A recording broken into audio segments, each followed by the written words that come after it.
प्रसादान्नगति कुतयोऽपि ध्यानं स्तुवं स्तस्य यशस्त्रिसन्धं वन्दे गुरुश्रीचरणारविन्दं गौरकृपाघनीभूतं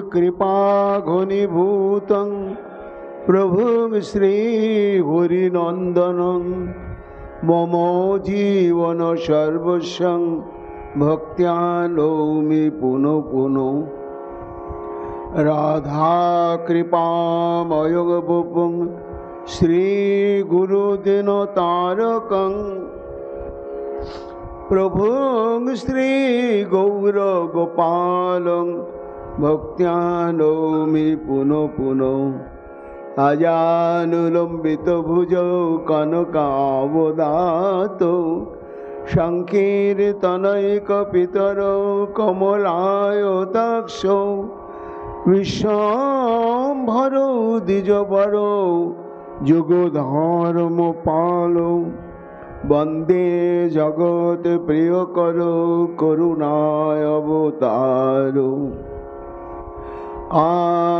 आनन्दलीलामय विग्रहाय हेमाभदिव्यच्छविसुन्दराय तस्मै महाप्रेमरसप्रदाय चैतन्यचन्द्राय नमो नमस्ते निरानन्दमिदं सर्वं प्रेमानन्दस्पदे कृतं येन तं सततं वन्दे नित्यानन्दं जगद्गुरुं श्रीअद्वैत नमस्तुभ्यं कलिजान कृपानिधे गौरी प्रेम प्रदानाय श्री सीतापतये नमो लादिनी स्वरूपाय गौरांग सुहृदाय च भक्त शक्ति प्रदानाय गदाधर नमस्तुते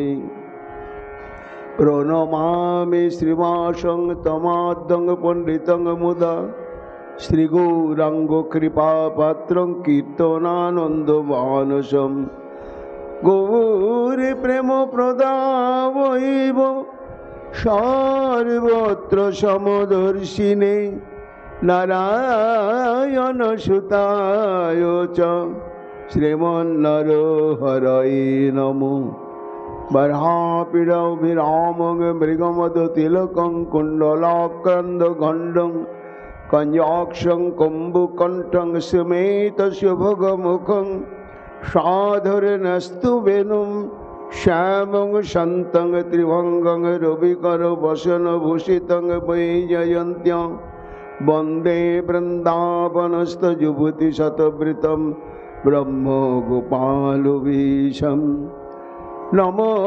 नरीरनेत्राय वेणुवाद्यविनोदिने राधाधर सुधापानं शालिने मनोमालिने हे कृष्ण करुणा सिंधु दीनबन्धु जगत्पते गोपेश गोपिका कांत राधाकांत नमस्तुते मुखं करोति वाचालं पुंगुं लङ्घयते गिरिं यत्कृपातमहं वन्दे परमानन्दमाधवम् तप्तो कांचन गौरांगी राधे वृंदावनेश्वरी वृषभानुसुते देवी तां नमामि हरिप्रिये महाभावस्वरूपातं कृष्णो प्रिया वरीयसी विभुक्तिप्रदे देवी राधिका तं नमाम्यहं वन्दे नन्दव्रजस्त्रीणां पदरेणुमभिघ्नश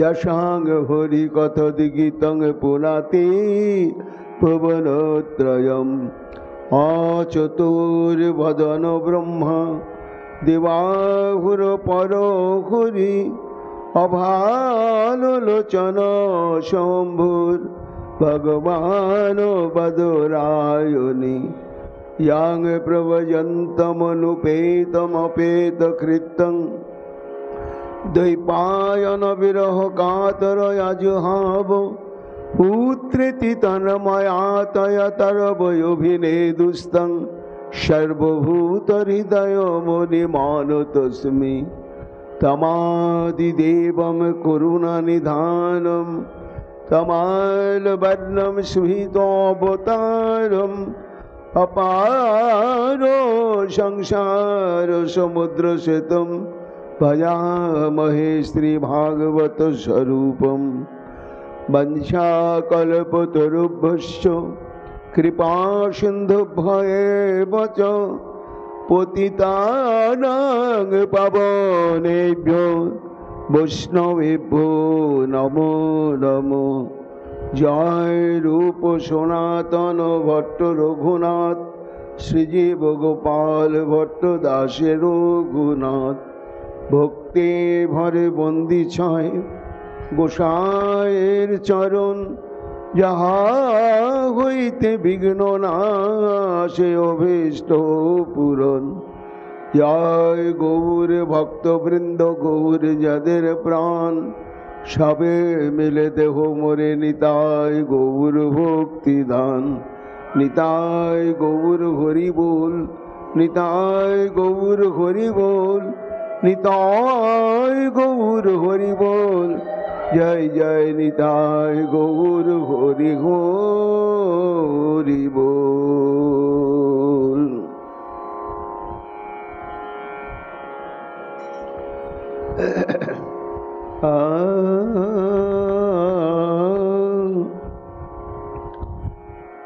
শয়নে কিশোরী স্বপনে কিশোরী, কিশোরী নয়ন তারা। শয়নে কিশোরী স্বপনে কিশোরী, কিশোরী নয়ন তারা। আমার জীবনে কিশোরী মরণে কিশোরী, জীবনে কিশোরী মরণে কিশোরী, কিশোরী গলার হারা।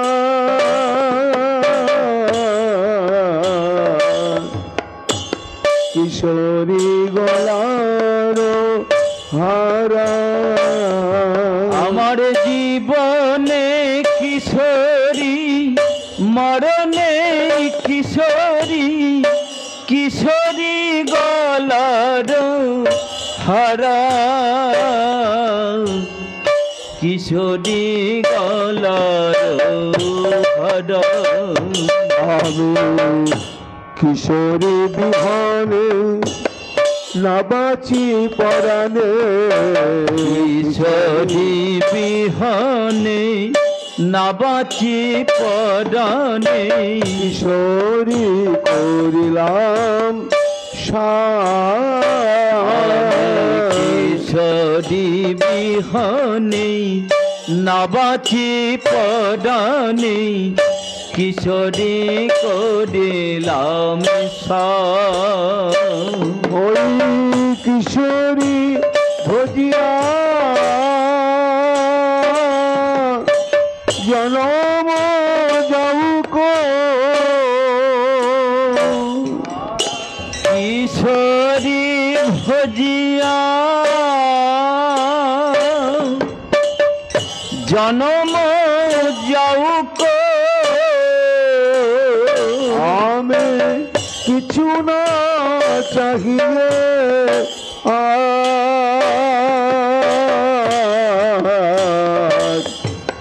কিছু না চাহিয়ে কিশোরী ভজিয়া জনম যাউক, কিছু না চাহিয়ে আর কিছু না চাহিয়ে।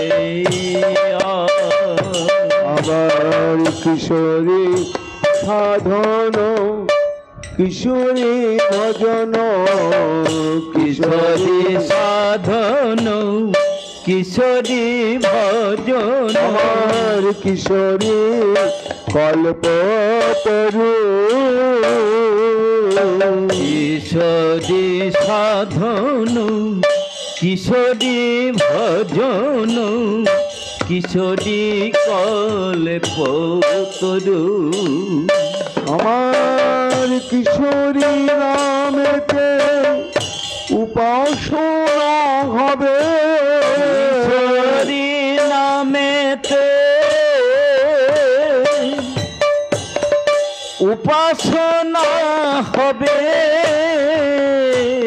আমার কিশোরী জগত গুরু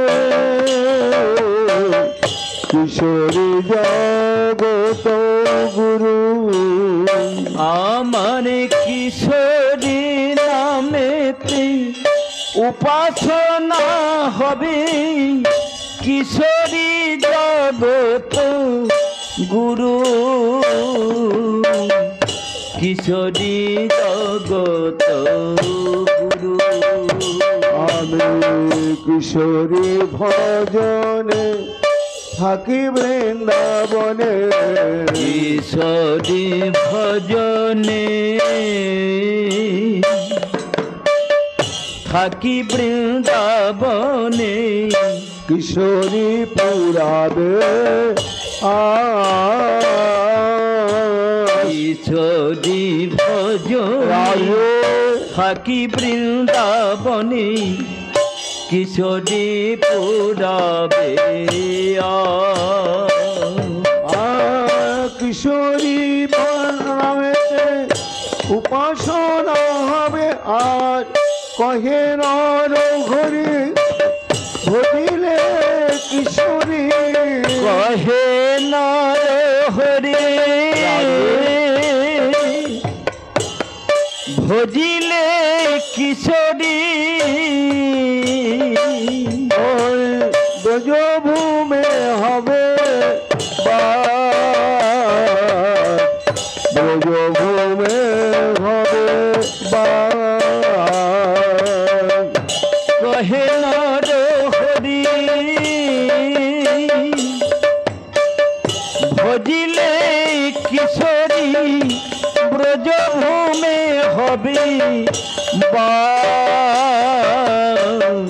ব্রজভূমে হবে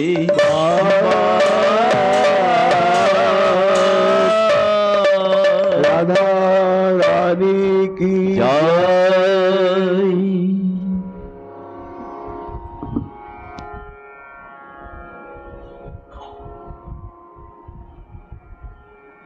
শ্রী ভগবানুবাচ ভর্তু শুশ্রূষণং স্ত্রীণাং পরধর্ম ঝামায়য়া তদ বন্ধুনাঞ্চ কল্যাণ প্রজানাং চানুপোষণম সর্ববেদান্ত সার সর্বপুরাণ চক্রবর্তী এতে চাংশ কলাপুংশ কৃষ্ণস্তু ভগবান স্বয়ং সেই শ্রী গোবিন্দের শব্দ ব্রহ্মময় বিগ্রহ হল শ্রীমদ্ ভাগবত। সেই ভাগবত পুরাণের দশম স্কন্ধের 29তম অধ্যায় চতুর্বিংশতি সংখ্যক শ্লোক মন্ত্রে লীলা পুরুষোত্তম ভগবান শ্রীকৃষ্ণ প্রেম বিবর্ধন চতুর এবং কৌতুকী রাসলীলার উন্মাদনায় বংশীবাদন করেছেন।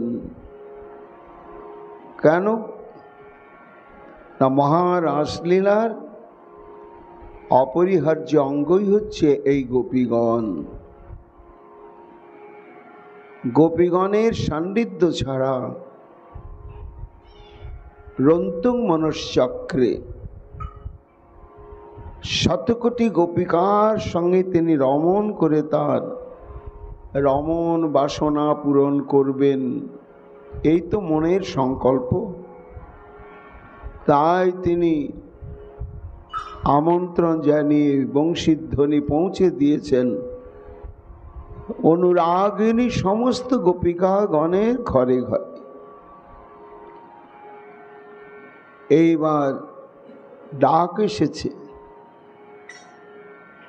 কার ডাক? সমনের ডাক নয়, রমণের ডাক। যার ডাকে সাড়া দিলে মানব জনম সার্থক হয়। তাই সর্বধর্ম লঙ্ঘন করে গোপিকাগণ সমাগত হয়েছেন।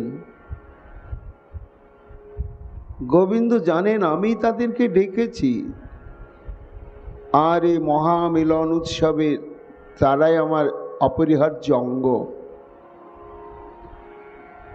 কিন্তু তবু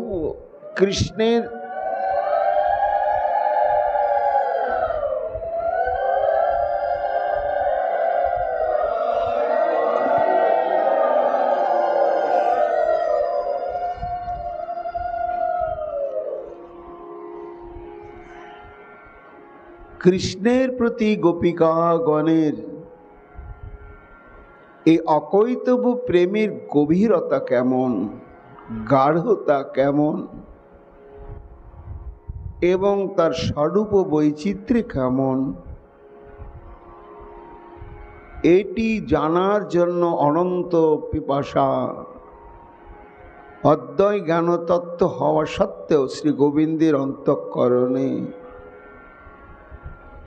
তাই তাদের হৃদয় সম্পুটটিকে উদ্ঘাটন করার মানুষেই তিনি উপেক্ষা ভঙ্গিময় নানা প্রকার প্রস্তাব উত্থাপন করতে শুরু করলেন।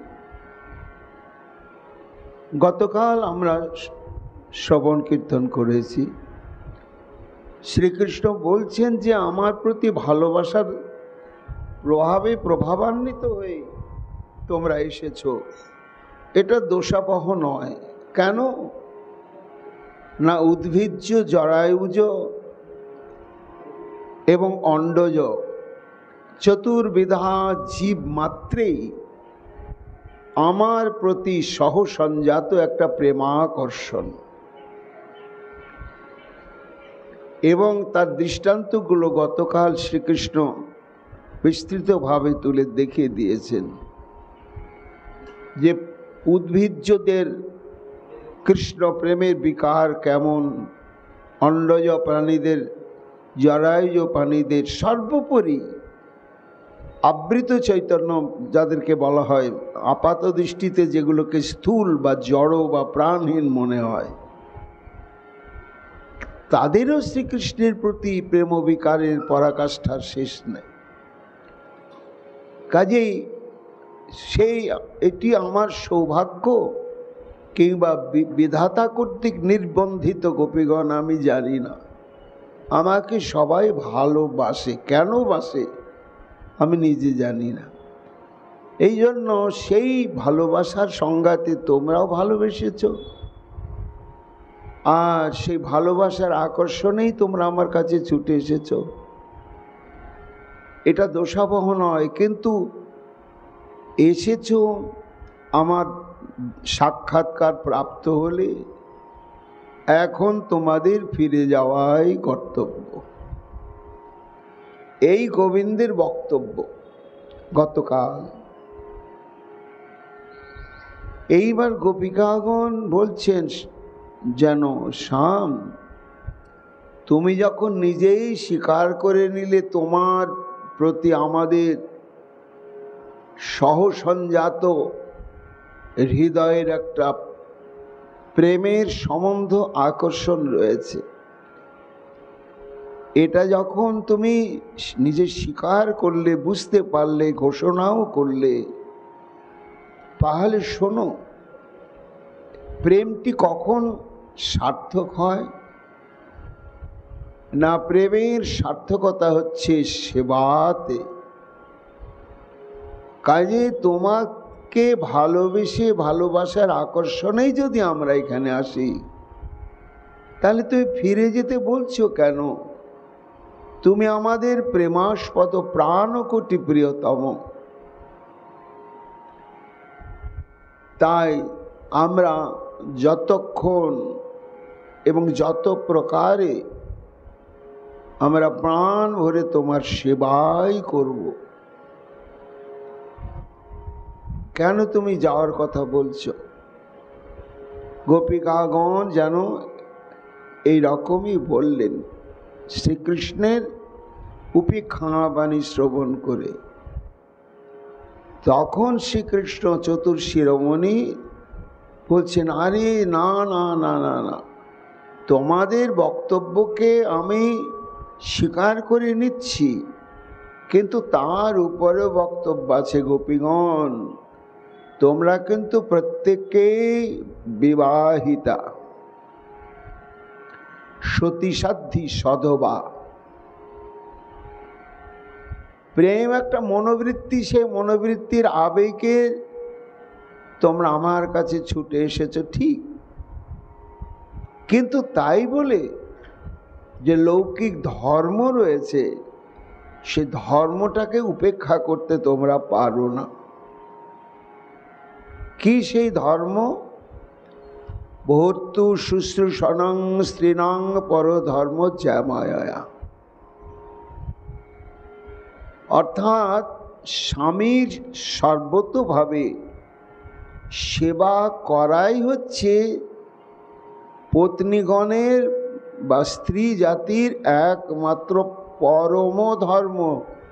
এমনি ধর্ম নয়, পরমানে শ্রেষ্ঠ একমাত্র ধর্ম।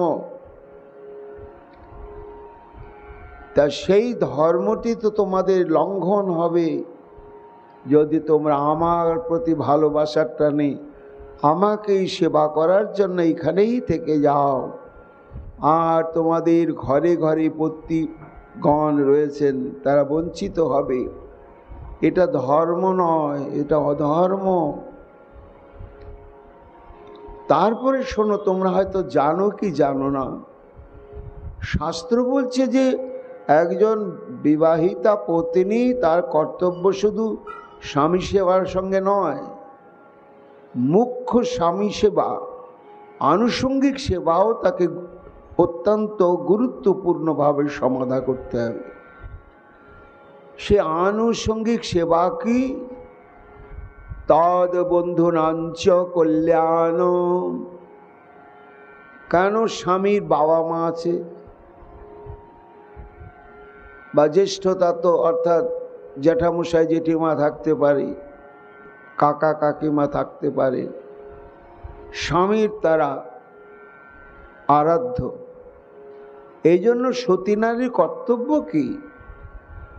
একই পরিবারের মধ্যে স্বামীর সঙ্গে জড়িত যত জ্যেষ্ঠ, সমবয়স্ক এবং কনিষ্ঠ স্বজনবৃন্দ রয়েছে তাদেরকেও গুরুত্বপূর্ণভাবে সেবা পরিচর্যা করা, তাদের প্রতি সর্বক্ষণ সুন্দর ব্যবহার করা কর্তব্য।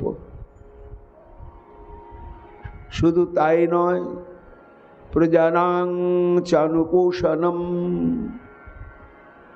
বলে স্বামী তুমি ছেলে জন্ম দিয়েছো, তুমি বুঝে নাও গা, এরকম নয়। স্বামীর ঔরসে সতীর গর্ভে পুত্রের জন্ম হয়, সে তো পিতারই একটি অংশ। এই জন্য স্বামীকে প্রসন্ন করার আর একটা উপায় হচ্ছে তার ঔরসজাত সন্তানকে অত্যন্ত স্নেহের সঙ্গে পালন পোষণ পরিচর্যা করা। এই হচ্ছে শাস্ত্র নির্দেশ করে দিয়েছে। কাজেই তোমরা বিবাহিতা, তোমরা কখনো এই বর্ণাশ্রম ধর্মকে উপেক্ষা করতে পারো না। আরও একটা শোনো, এটা যে আমি তোমাদেরকে ঘরে ফিরে যাওয়ার জন্য সাজিয়ে গুছিয়ে বলছি তা নয় গোপীগণ। শাস্ত্রে কি লেখা আছে জানো? কি লেখা আছে? নৈব যজ্ঞ ক্রিয়া কাচিন্ন শ্রাদ্ধং নোপবাসম ইয়াতু ভর্তরি শুশ্রূষা তয়া স্বর্গং জয়ত্যুত। মহাভারত আছে যে সতী নারী বিবাহিতা রমণী বা পত্নী তাদের জীবনকে সার্থক করতে, কৃতার্থ করতে এবং পরাগতি লাভ করার জন্য আলাদাভাবে কোনো যজ্ঞ ক্রিয়ার প্রয়োজন নাই, কোনো পুজো পাঠ ব্রত তপস্যার প্রয়োজন নাই, কোনো প্রায়শ্চিত্তাদির প্রয়োজন নাই, এমনকি কোনো উপবাসেরও প্রয়োজন নাই। জাত ভর্তরি শুশ্রূষা, একমাত্র স্বামী সেবার দ্বারাই এই সমস্ত যত কিছু সম্পূর্ণ হয়ে যায়। ও ওই সমস্ত পরাগতি লাভ করবার জন্য সতী নারীকে অন্য কোনো ব্রত তপস্যা যাগ যজ্ঞ ধর্মানুষ্ঠানের দরকার নেই। স্বামীকে শ্রী হরি ঈশ্বর জ্ঞানে প্রাণ ঢেলে স্বামীর সেবা করলেই সব পাওয়া যায়। এটা শাস্ত্র বলছে, আমি বলছি না। কাজে আমাকে যেটা ভালোবাসো তোমরা, ওটা একটা আত্মার স্বাভাবিক গতি আমার প্রতি। কিন্তু তাই বলে তোমরা তো সমাজ ধর্ম বা লৌকিক ধর্মকে আশ্রয় করে সমাজে রয়েছ। আর শাস্ত্র বলে দিয়েছে যে এই সমস্ত ধর্মের নিয়ম কানুন আদেশ নির্দেশ উপেক্ষা করলে তার কর্মফল ভোগ করতে হবে। এই জন্য গোপীগণ আমি বলছিলাম তোমরা ফিরে যাও। ফিরে গিয়ে এই যে কুলধর্ম লৌকিক ধর্ম, স্বামী সেবা, স্বামীর পিতা মাতা ভাই বন্ধু আত্মীয় স্বজন তাদেরকে পরিচর্যা করা, এটা করতেই হবে। আমি বলছি তোমাদের, না করলে পাপ হবে। গোপীগণ কোনো কথা বলছেন না, শুনছেন। শুনলেও তাদের কানে ঢুকছে না। কেন? তারা নিজের থেকে তো আসেননি, কৃষ্ণের অমোঘ আহ্বানেই তারা এসেছেন। তারপরে এই সমস্ত কথা না কানে গ্রহণ হচ্ছে না প্রাণে গ্রহণ হচ্ছে। গোবিন্দ বলছেন, আমার কথাটা বুঝতে পারলে না যে সতী নারীর পতিতে নিষ্ঠা কত গুরুত্বপূর্ণ ঘটনা। শোনো, তোমরা আলাভোলা গোয়ালিনী, তোমরা পড়াশোনা জানো কিনা জানি না। একটা শাস্ত্রের ঘটনা শোনো যে সতীর কত বড় শক্তি। কোনো পুরাণে, কোনো বেদে, কোনো সংহিতা বা কোনো উপনিষদে বর্ণনা নেই যে স্বামী তার তপস্যা শক্তির দ্বারা তার সহধর্মিণীকে মৃত্যুর হাত থেকে উদ্ধার করতে পেরেছে। পারে নাই? জীব কোন ছাড়, স্বয়ং দেবাদিদেব মহাদেব তিনি পর্যন্ত দক্ষ যজ্ঞে দেহত্যাগকারিণী সতীকে বাঁচাতে পারলেন না। কিন্তু সতীর কত বড় শক্তি জানো? যদি না জানো তাহলে আমি বলছি শোনো। এই বিশাল ভারতবর্ষে শাল্য দেশে দুমৎসেন নামক একজন রাজা ছিলেন, প্রতাপশালী রাজা। তার একটি মাত্র পুত্র, সেই পুত্রের নাম হচ্ছে সত্যবান। তা সত্যবান নামটা হয়েছে কেন? সত্যে বদত্তস্য পিতা সত্য মাতা প্রভাসতে তত্ত্বস্য ব্রাহ্মণার চক্রু নামই সত্যবান ইতি। অর্থাৎ ওই দোমৎসেন রাজা এবং তার সহধর্মিণী জীবনে মিথ্যে কথা বলতেন না, বলেননি, বলেন না। তার সত্যবাদী পিতা সত্যবাদিনী মাতা, তাদের মধ্য দিয়ে যে পুত্রের জন্ম হয়েছে, তখন নামকরণ প্রাক্কালে সমস্ত ব্রাহ্মণগণ বললেন এই ছেলের নাম হবে সত্যবান। সেই থেকে সত্যবান একমাত্র পুত্র। কিন্তু কর্মফলের বিচার দৈবক্রমে দোমৎসেন মহারাজ অন্ধ হয়ে গেলেন। আর অন্ধ হয়ে যাওয়ার সুযোগে প্রতিবেশী শত্রু রাজা তো অন্ধ হয়ে দুর্বল হয়ে গেল, তখন তার সাম্রাজ্যটাকে দখল করে নিল। দখল করে নিয়ে তাকে রাজ্য থেকে বিতাড়িত করে দিল। একে অন্ধ, তাতে দেখলে জীবনের এই পরিণাম। তখন তিনি আর লোকালয়ে থাকলেন না, গভীর অরণ্যে তপবনে, যেখানে সমস্ত বানপ্রস্থী ব্রাহ্মণগণ এবং মুনিগণ বসবাস করেন, তাদের কাছে গিয়ে সেইখানে পর্ণকুটির নির্মাণ করে ওই পুত্র সত্যবান তার সহধর্মীকে নিয়ে দোমৎসেন রাজা এইবার কালাতিপাত করতে লাগলেন। সত্যবান যখন বড় হলো, বুঝতে শিখলো, তখন দেখলে আমার পিতা তো অন্ধ, তা জীবিকা নির্বাহের সমস্ত কর্ম সমাধান তো করতে পারবে না। তখন থেকে পিতা মাতার সেবা করতে শুরু করলো। তারপরে তপবনে সাধুদের সঙ্গ হয়, তাতে তার পারমার্থিক চেতনা লাভ হয়। ক্রমে ক্রমে যখন তার যৌবন কাল উপস্থিত হলো, তখন যেমন রূপ তেমনি তার গুণ। একদিন হয়েছে কি, গোপিকাগণ শোনো, এইবার সেই স্থানেতেই অন্য একটি রাজ্যের রাজা, তার নাম অশ্বপতি।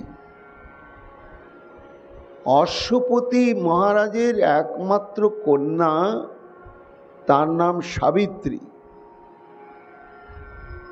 তা তিনি স্বয়ংবরা বাবা বলেছেন, মা তোমার প্রতি দেবতা কেমন হবে তুমি ভ্রমণ করে করে তুমি নির্ধারণ করে নাও, আমার কোনো আপত্তি নাই। তো জানো গোপীগণ, দৈবক্রমে কোনো তপবনে মুনিদের প্রণাম করতে সেই বনে প্রবেশ করে সত্যবানের রূপে যৌবনে সাবিত্রী মুগ্ধ হয়ে গেলেন এবং তার গুণে মনে প্রাণে পতিতে বরণ করলেন। করে গিয়ে পিতা অশ্বপতির কাছে গিয়ে বললেন, বাবা আমি যাকে পতি করব আমার মনের মতন আমি পেয়েছি। কে মা?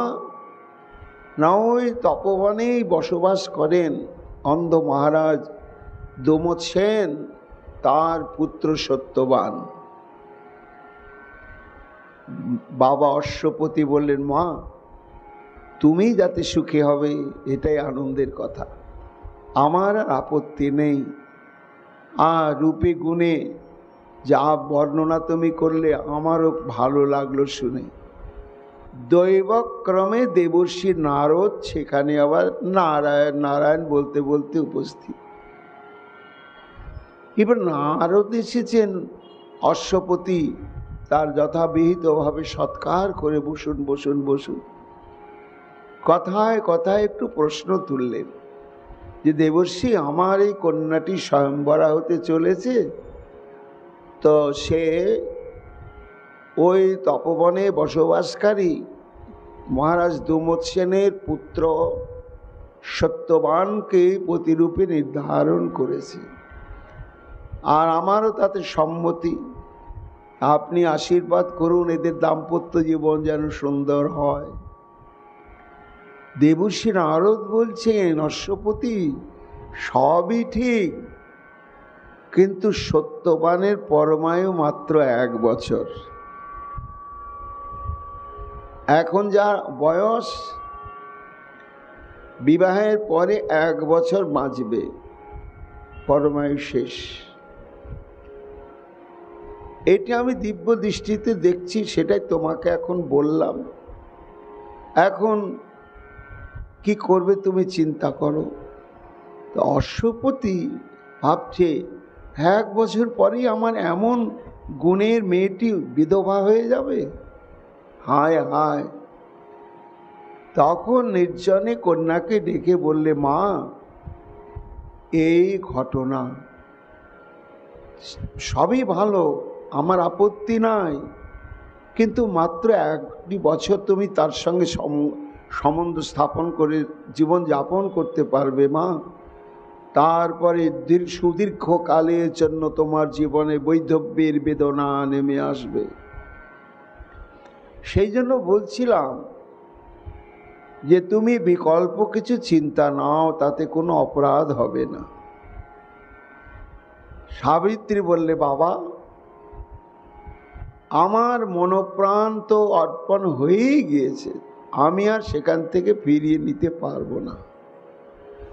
কেননা আমার অদৃষ্টে যদি বৈধব্য লেখা থাকে, তাহলে 100 বৎসরের পরমায়ু বিশিষ্ট রাজকুমারের সঙ্গে বিবাহ হলেও তার অকাল মৃত্যু হতে পারে। সেই জন্য আমি বিকল্প আর চিন্তা নেব না বাবা, তুমি আমাকে ওই সত্যবানের সঙ্গেই বিবাহ দিয়ে দাও। গোবিন্দ বলছেন, দেখো সতীর কত বড় শক্তি জানো গোপীগণ। এইবার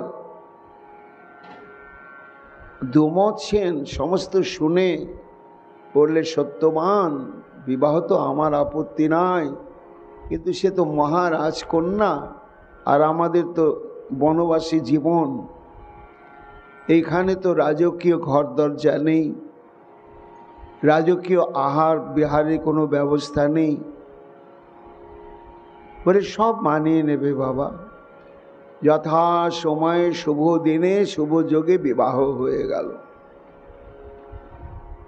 এবং বিবাহের 2 দিন পরেই মূল্যবান বস্ত্র অলঙ্কার পরিত্যাগ করলে সাবিত্রী, গাছের বলকল পরিধান করে বনবাসী শ্বশুর শাশুড়ি স্বামীর অনুকূলে সেবা পরিচর্যা করতে লাগলে। অন্ধ দুমৎসেন খুব সন্তুষ্ট হলে, কিন্তু সাবিত্রী তো দিন গুনছে বিবাহের পর থেকে। 1টা মাস গেল, আর 11 মাস, এই 2 মাস গেল, আর 10 মাস। মাঝে মাঝে একটা অশান্তির দাবানল, কিন্তু তবু তার প্রতিজ্ঞা, এর শেষ কোথায় আমি না দেখে ছাড়ব না। তারপরে মৃত্যুযোগ আসতে মাত্র 4 দিন, 4 দিনের পরেই মৃত্যুযোগ হচ্ছে সত্যবানে।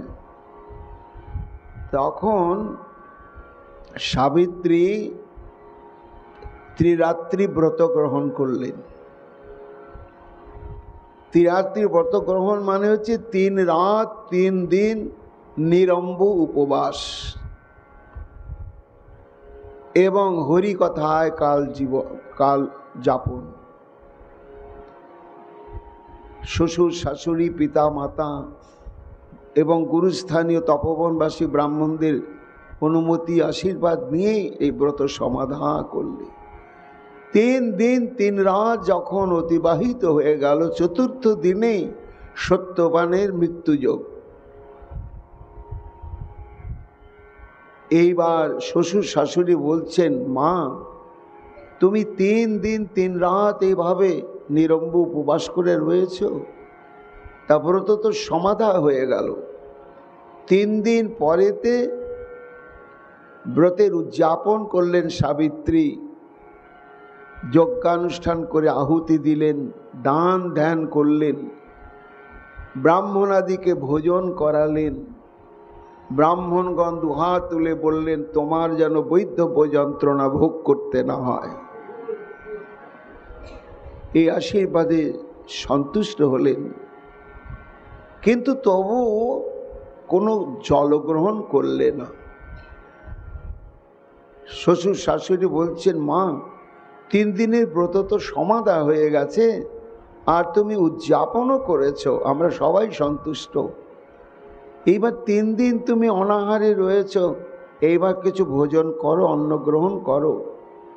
হ্যাঁ বাবা করব, দিনের বেলা করব না, আমি রাত্রিকালে করব। ঠিক আছে। সুস্থ শরীর সত্যবান হঠাৎ দেখছে যে গৃহে জ্বালানি কাষ্ঠ নেই, ভোজনের জন্য ফল মূল কন্দ এসব নেই। তখন বাবা দুমত সেনের কাছে বললে, বাবা তাহলে আমি তো রোজই আনি, এই সময়ে যাই, তা তোমরা আদেশ করো আমি সমস্ত জিনিস সংগ্রহের জন্য আনি। হ্যাঁ সত্যবান, ভালোভাবে থাকবি, তাড়াতাড়ি চলে আসবি। সাবিত্রী বলছে, পতি আমিও তোমার সঙ্গে যাব। সে কি সাবিত্রী, তুমি জানো না বনপথের কষ্ট কেমন? সেখানে কত কত শুকনো কণ্টক বৃক্ষের কাঁটাগুলো পথের উপরে রয়েছে, অদৃশ্য নানা প্রকার বিষাক্ত প্রাণী, নানা রকম বিপদের কাজে তুমি কেন যাবে? রমণী হয়ে আমার অভ্যাস আছে, আর আমি বনপথ সব চিনি, আমি যাব না। স্বামী আমাকে নিয়ে যেতেই হবে, আমি যাবই, আমি সব সহ্য করতে পারব।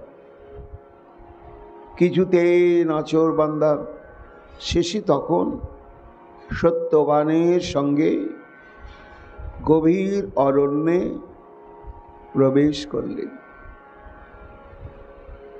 করে যথেচ্ছভাবে সত্যবান কাষ্ঠ সংগ্রহ করলেন এবং বনে বনে ঘুরে ঘুরে নানা প্রকার সুমিষ্ট ফল সংগ্রহ করলেন। সন্ধ্যা যখন সমাগত হলো, তখন সত্যবানের মস্তিষ্কটা বিঘূর্ণিত হতে লাগলে, শরীর অবশ হয়ে আসতে লাগলে। ধীরে ধীরে সাবিত্রীর কাছে এসে বসে পড়লেন একটা গাছের তলায়। সাবিত্রী, আমার ভালো লাগছে না, আমার মনে হচ্ছে বোধহয় আজকেই আমার জীবনের অবসান হবে। এই বলতে বলতে সাবিত্রীর কোলে মাথা রেখে শুয়ে পড়লে। গোবিন্দ বলছেন, গোপীগণ ঠিক যখন সন্ধ্যা নেমে এলো, সঙ্গে সঙ্গে সত্যবানের প্রাণবায়ুটা বেরিয়েই গেল। কোলের মধ্যে মৃত স্বামী, সাবিত্রী নিয়ে অপেক্ষা করছেন এর পরিণতি, এরপরে কি আর হবে দেখি। হঠাৎ দেখছেন একটা কৃষ্ণবর্ণ অরুণ বস্ত্র পরিধানকারী একজন অদ্ভুত জ্যোতির্ময় পুরুষ সেখানে উপস্থিত। তিনি হচ্ছেন মহারাজ যম।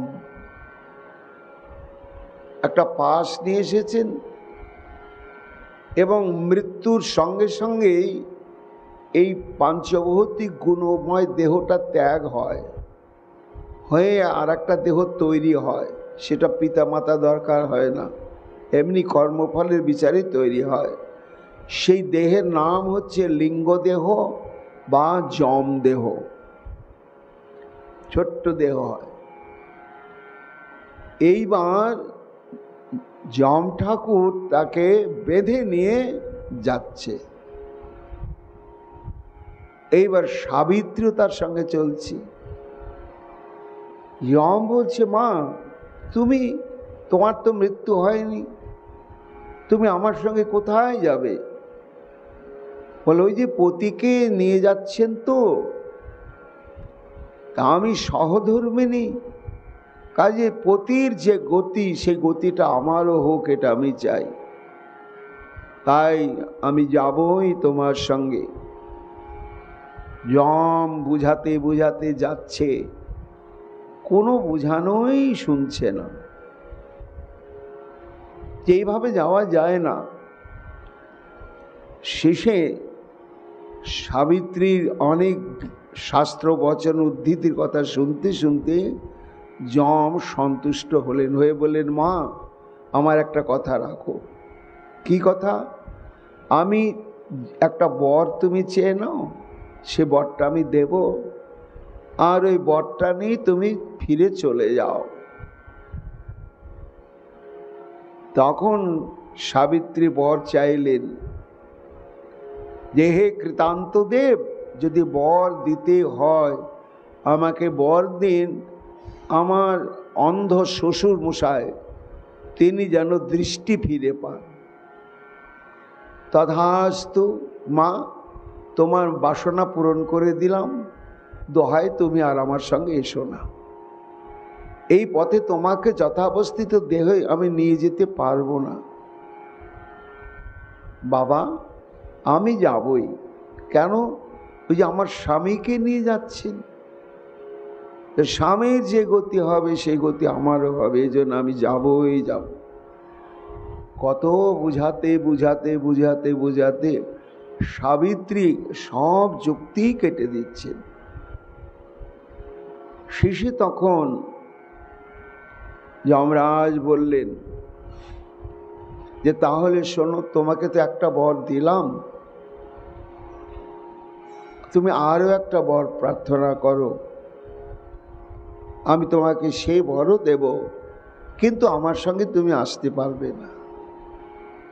তখন সাবিত্রী বলছেন, হে মহারাজ, যদি বর দিতে হয় আমায় এই বর দিন, যেন আমার শ্বশুর মশাই যে সাম্রাজ্য হারিয়েছেন সেই সাম্রাজ্য যেন তিনি আবার ফিরে পান। তথাস্তু, এবার তুমি যাও, ঘর যাও, একটা ছেড়ে তোমাকে দুটো বর দিলাম, আর তো তোমার চাওয়া পাওয়া কিছু নেই, তুমি যাও। বলে, মহারাজ আমি যাব কোথায়? আমার স্বামীকে নিয়ে যাচ্ছেন, আর আমি তো তার সঙ্গেই যাব, আমার গতি তাই হবে। আবার যুক্তি তর্ক বিস্তার করছেন যম, শাস্ত্র জ্ঞানের দ্বারা সাবিত্রী খণ্ডন করছেন, আর যমের সঙ্গে সঙ্গে এগিয়ে যাচ্ছে। বিপরীতে এইবার বলছে, মা তুমি আবার আসছো, তোমাকে যে বর দিলাম, শোনো, আমি আরো একটা বর দিচ্ছি, দুটো বর দিয়েছি, আরো একটা বর দিচ্ছি, তুমি বর চাও, তবু তুমি এসো না। তখন সাবিত্রী বর চাইলেন যে, আমার পিতা অশ্বপতি, তার আমি একমাত্রই কন্যা, কোনো পুত্র নেই, কাজেই হে কৃতান্তদেব, যদি আপনি আমার প্রতি প্রসন্ন হয়ে থাকেন তাহলে এই বর দিন যে আমার পিতা অশ্বপতি সে যেন শতপুত্রের পিতা হয়। তখন যম ঠাকুর বললেন, তথাস্তু মা, তুমি আর এসো না, পরপর এতগুলো বর দিলাম তোমাকে, এই বরগুলো সন্তুষ্ট হয়ে নিয়ে তুমি ফিরে যাও। বলে যম সত্যবানের লিঙ্গ দেহটা নিয়ে চলে যাচ্ছে। পেছনে তাকিয়ে দেখছে সাবিত্রীও আবার যাচ্ছে। আবার দাঁড়িয়ে পড়লে যম ঠাকুর, মা তোমাকে বারবার বুঝাচ্ছি, যথাবস্থিত দেহে সেখানে যাওয়া যায় না। বলে যাক না যাক, যতক্ষণ আমি যেতে পারবো চেষ্টা করব, আমি যাবই। আমি স্বামীকে ছাড়া বুঝি না কিছু। যম তো বিপদে পড়ে গেলেন। আচ্ছা শোনো, তুমি আরো একটা বর চাও,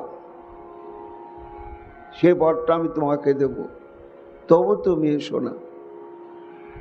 সাবিত্রী বলছেন, ঠাকুর যদি বর দিতে হয়, এই বর দাও যেন সত্যবানের ঔরসে আমার গর্ভে শতপুত্রের জন্ম হয়। এখন যম ঠাকুর সাবিত্রীর কথাতে অতখানি গভীরভাবে অনুধাবন করতে পারলেন না যে আসলে স্বামী মারাই গেছে, বেঁচে নেই, এটা বুঝতে পারলেন না। বলে তথাস্তু, যাও, তোমার কোনো বাসনা আমি অপূর্ণ রাখলাম না। একে একে যতগুলো বর চাইলে তুমি সব তোমাকে দিয়ে দিলাম মা, দোহাই তুমি আর এসো না, তুমি আর এসো না। বলে হন হন করে যম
রাধে শ্যাম, জয় শ্রী রাধে রাধে রাধে রাধে রাধে।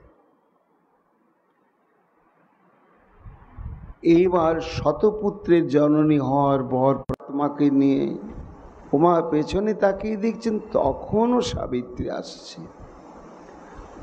তখন যম ঠাকুর বললেন যে মা তুমি আবার কেন আসছো? তোমার যতগুলো বর তুমি আমার কাছে চাইলে সবই তো পূরণ করলাম। সাবিত্রী জোড়হাত করে বলছেন, বাবা, এই যে সত্যবানের ঔরসী শতপুত্রের জননী আমি হব, আর জমালয়ে যদি আমি নিয়ে যাই সত্যবানকে, তাহলে সাবিত্রীর গর্ভ হবে কি করে? তখন নিরুপায় হয়ে সাবিত্রীর ব্যবহারে, যুক্তিতে, তার দন্যে, তার দীনতায়, তার আবেগে যম এত সন্তুষ্ট হলেন, হয়ে সত্যবানের আবার পুনঃ প্রাণটা ফিরিয়েই দিলেন। ধীরে ধীরে যেন স্বপ্ন দেখতে দেখতে কেউ জেগে, দীর্ঘক্ষণের একটা স্বপ্নে আচ্ছন্ন হয়েছিলাম, তারপরে বহু রাত্রে আমার চেতনা ফিরেছে। কাজেই কিছু যদি ঘটে থাকে সেটা সাবিত্রী জানে, অন্য কেউ জানে না।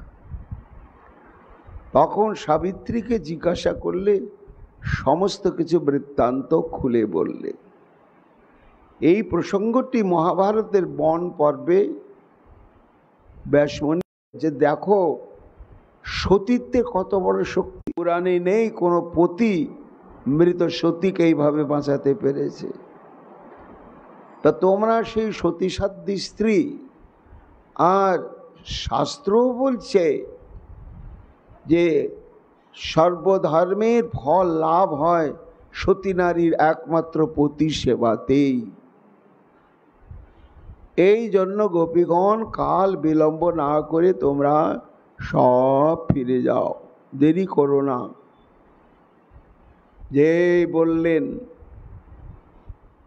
কথাগুলো তো ঢুকছে না কেন না? অদ্ভুত সব উপদেশের পরেই তোমরা ঘরে যাও, ফিরে যাও, যেন আমরা অবাঞ্ছিত, আমাদের যেন ওর জীবনে কোনো প্রয়োজন নাই। তারা একেবারে মরমে মরে গেলেন। যখন এই অবস্থা প্রাপ্ত হলেন তখন শ্রীকৃষ্ণ প্রার্থনা ভঙ্গিময় আবার বক্তব্য রাখছেন। বলছে না না, যেও না, আমি একটু তোমাদেরকে মজা করবার জন্য বললাম, তোমরা ঠিক করেছ। কেন না, বিধি ধর্মের চাইতে প্রেমের ধর্মের গুরুত্ব বেশি। আর পতিকে ওই দেখো আমার বাণী শাস্ত্রকারগণ বলছেন গতির ভর্তা প্রভু সাক্ষী নিবাস শরণং শরীর প্রভব প্রলয় স্থান নিধানং বীজমব্যয়ম। গোপীগণ, আমি সমস্ত ত্রৈকালিক জীবের একমাত্র গতি, আমি ভর্তা, ভর্তা মানে স্বামী। বিবাহ হোক না হোক, সপ্তপ্রদক্ষিণ হোক না হোক, মালা বদল হোক না হোক, আমি জীব মাত্রই, আমি একমাত্র পতি, আমি প্রভু, আমি সাক্ষী, আমি একমাত্র আশ্রয় আধার। আর প্রত্যাশাবিহীন, প্রত্যুপকার আশাবিহীনভাবে জীবের একমাত্র হিতাকাঙ্ক্ষী শহীদ। আমি উৎপত্তি স্থান, আমি প্রলয়ের কারণ, এবং আমি বিষ স্বরূপ। এই জন্য গোপীগণ, আমি যখন সর্বজীবের ভর্তা পতি, তখন তো তোমাদেরও পতি। আর তাছাড়া শোনো, আমি জানি যে তোমাদের যে বিবাহ হয়েছে যাদের সঙ্গে, তাদেরকে মন প্রাণ দিয়ে তোমরা স্বামী বলে মেনে নিতে পারোনি। তবে জীবন যাপন করছো কেন তাদের সঙ্গে? না, পিতা মাতা গুরু আত্মীয় স্বজনের মর্যাদা রক্ষা করার জন্য। এটা আমি ভালোভাবেই জানি, আর আমার কথায় তোমরা মিলিয়ে নাও। কেননা তোমাদের বিবাহ জীবনের আরম্ভের আগে থেকেই তোমরা আমাকে মন প্রাণ সব সঁপে দিয়েছ, তাই কি না? তে আমাতে সমর্পিত মন প্রাণ, কিন্তু লোকলজ্জার ভয়ে পিতামাতার সম্মান রক্ষার্থে যখন বিবাহ হলো, তখন স্বামীগুলো তোমাদের দেহই মাত্র পেল, কিন্তু হৃদয় নিংড়ানো প্রেম, মন প্রাণ আত্মাকে কিন্তু পায়নি। আর তোমরাও যে স্বামী সেবাটা করছো, ওটা লোক দেখানো, ওটা মন থেকে তোমরা করো না। তা এটাকে বলা হয় কপট সেবা। তা কপট সেবা কখনো প্রকৃতপক্ষে ধর্ম হয় না। কেন? মন পড়ে রয়েছে এক জায়গায়, আর কর্তব্যের খাতির কাজ সমাধা করছি। আর তাছাড়া দেখো, মন প্রাণ সমর্পিতের গুরুত্বটাই বেশি। যদি বলো তার প্রমাণ কি, না তার প্রমাণও রয়েছে। যখন কনিষ্ঠ ভ্রাতা বিচিত্র বীর্যের বিবাহ দেওয়ার জন্য চিন্তা করলেন ভীষ্মদেব। তখন তদানীন্তন ভারতবর্ষে সর্বগুণবতী রূপবতী কন্যার অনুসন্ধান করতে করতে দেখলেন প্রবল প্রতাপশালী কাশীরাজের 3টি কন্যা, তারা এমন রূপগুণবতী যে সমগ্র ভারতবর্ষের রাজপুরুষগণ তাদের সান্নিধ্য পাবার জন্য উদ্গ্রীব। তখন একদিন বিশ্বদেব গিয়ে উপস্থিত হলেন সে কন্যাদের জন্য। তাতে ভয়ঙ্কর যুদ্ধ হলো। যুদ্ধে সবাইকে পরাভূত করে বিশ্বদেব কাশীরাজের 3 কন্যাকেই নিয়ে চলে এলেন। নিয়ে এসে এইবার শুভ দিনে শুভক্ষণে যখন সেই বিচিত্র বীর্যের সঙ্গে বিবাহ দিতে উদ্যত হয়েছেন, তখন কাশীরাজের জ্যেষ্ঠ কন্যা অম্বা বিশ্বদেবকে একটা কথা বললেন। বিবাহ করিষ্যন্তিং বিশ্বং কাশীপতে সুতা জ্যেষ্ঠা তাসামিদং বাক্যম অব্রবীত সতী চ। জ্যেষ্ঠ কন্যা অম্বা, কাশীরাজের জ্যেষ্ঠ কন্যা, তখন বিশ্বদেবের প্রতি একটা প্রস্তাব রাখলেন যে আপনি তো শাস্ত্রজ্ঞ, ধর্মজ্ঞ, নীতিজ্ঞ, মায়া সৌভপতি পূর্বং মনসাহী বৃতপতি তেন চাস্মে বৃতা পূর্বমেশ কামস্য মে পিতু। আমি বহু পূর্ব থেকেই সৌভপতি শাল্যের প্রতি আমার মন প্রাণ সমস্ত কিছু অর্পণ করে তাকে পতিত্বে বরণ করে আছি, এবং তেন চাস্মে বৃতা, শাল্য সৌভপতি শাল্য আমাকে মনোপ্রাণে শুধু অনুষ্ঠানের বাকি আছে, পত্নী রূপেই স্বীকার করে নিয়েছেন, এবং তাতে আমার পিতা কাশীরাজের সম্মতি রয়েছে। এই অবস্থায় আপনি হরণ করে নিয়ে চলে এলেন আমাকে। সেই জন্য মায়া বরৈতম্য ভূৎসল্য তস্মিন স্বয়ং বরে এতদ বিজ্ঞায় ধর্মজ্ঞ ধর্মতত্ত্বং সমাচার। হে ভীষ্মদেব, আপনি তো মহাধর্মজ্ঞ, নীতিজ্ঞ, শাস্ত্রজ্ঞ, তাই এই যে আমি মন প্রাণ সমর্পণ করেছি এবং সেখানে শাল্য গ্রহণ করে নিয়েছে, আমাদের শুধু অনুষ্ঠানের বাকি রয়েছে। এইভাবে যদি বিচিত্র বীর্যের সঙ্গে আমার বিবাহ দেওয়া হয়, এই সমর্পিত মন প্রাণ আত্মাকে তো আমি তাকে দিতে পারবো না, আর সেইভাবে আমি তাকে নিয়ে সেবা করতেও পারবো না।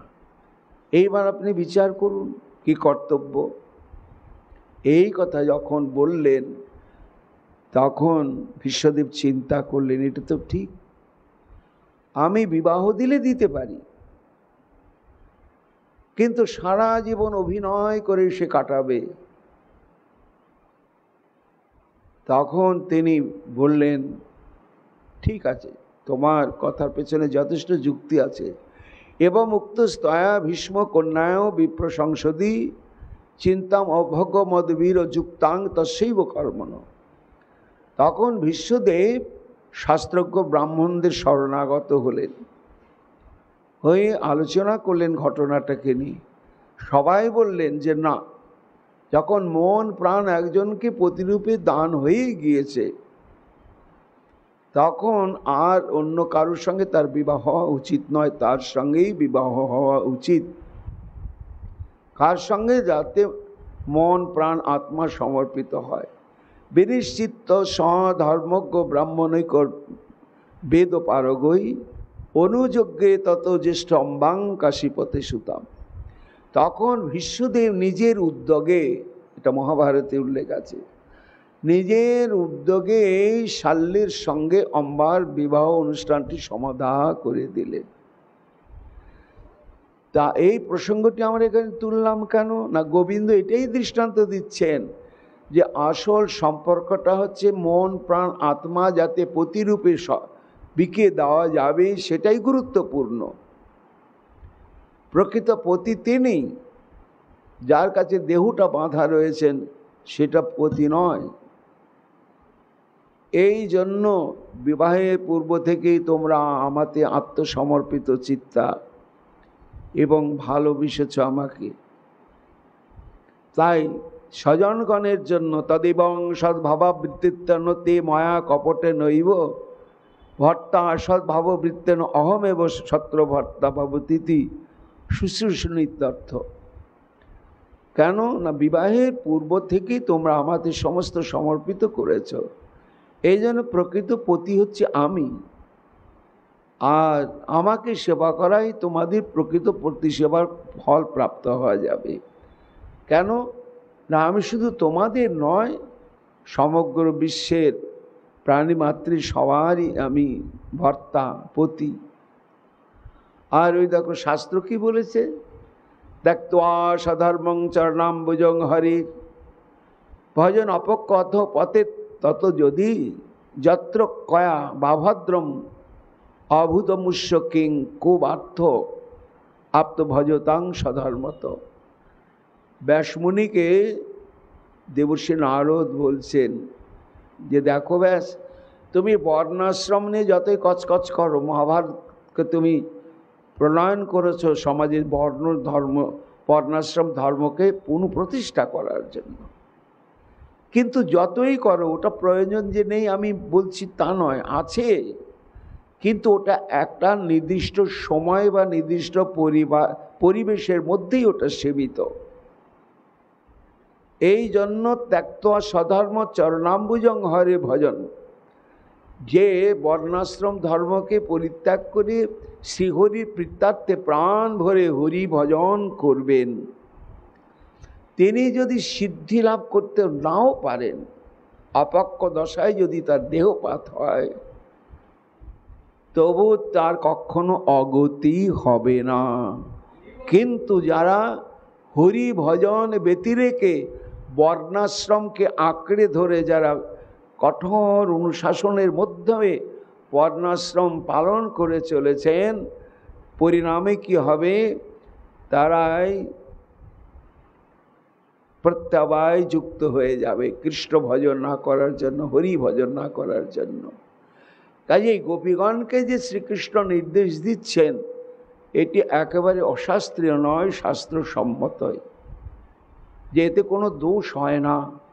কারণ এটা বর্ণাশ্রম ধর্মপতির সেবা করা, আর কৃষ্ণকে প্রতিরূপে এটা বর্ণাশ্রম ধর্মের বাইরে রয়েছে, কিন্তু এতেই যে পরাগতি লাভ হয় সেটি শ্রীমদ্ ভাগবতে উল্লেখ করা হয়েছে। এই জন্য গোপীগণ, না না, আমার উপেক্ষা বাণী শ্রবণ করে তোমরা মনে কষ্ট পেও না, আমাকে ভুল বুঝো না, আমি চাই তোমরা এখানেই থাকো, আর ফিরে যেও না, যে উদ্দেশ্যে এসেছো সেই উদ্দেশ্যই সাধন করা হোক। এই বলে যখন শ্রীকৃষ্ণ প্রার্থনা ভঙ্গিময় মনের কথা বললেন, সুকমণি বলছেন, মহারাজ পরীক্ষিত, কৃষ্ণ যতই বলুন ওই যে প্রথমে উপেক্ষা বাণীর তাদের ভেতরে ঢুকে গিয়েছে, ওটা ভেতর থেকে আর মুছে যাচ্ছে না। এই জন্য শ্রীকৃষ্ণের পরবর্তী যে প্রার্থনা ভঙ্গিময় যে অভিলাষ, সেটিকে তারা অন্তর দিয়ে গ্রহণ করতে পারলে না। তারা নীরব নিথর হয়ে অধোবদনেই ওইখানেই থাকলেন। কোথায় তারা যাবেন, যাওয়ারও তাদের জায়গা নেই। এবার পরবর্তীতে শ্রীকৃষ্ণ তাদের আবার কোন উপদেশ দিলেন মহাপ্রভুর কৃপা আগামীকাল তা আমরা শ্রবণ কীর্তন করব।